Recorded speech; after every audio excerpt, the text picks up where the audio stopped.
Your rain lilies stopped blooming? The problem might not be water. It's overcrowding.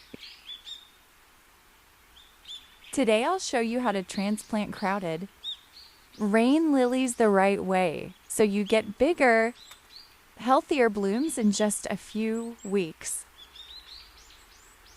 We'll plant them the right way to get more blooms. If your rain lilies look like this, too many leaves, very few flowers, it means the bulbs are fighting for space, nutrients, and water. The best time to transplant is right after rain or when the soil is soft.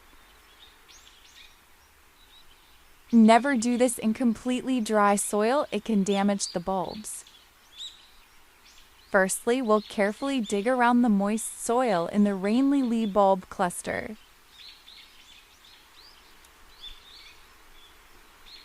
We'll go deep and wide so we don't cut the flower bulbs.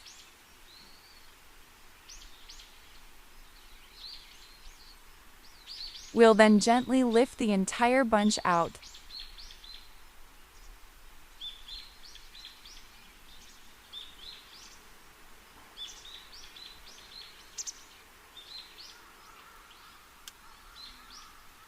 Now we'll separate each bulb from the cluster one by one. Don't worry if some roots are torn apart in the process of separation. The healthy bulbs are firm and round with white roots.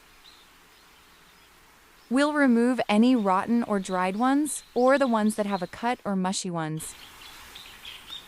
Don't forget to like and comment your questions and views.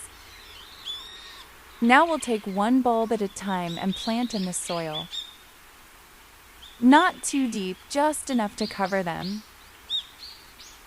This spacing is the secret to more blooms. Plant each bulb 2 to 3 inches apart. Each bulb should have space to grow independently.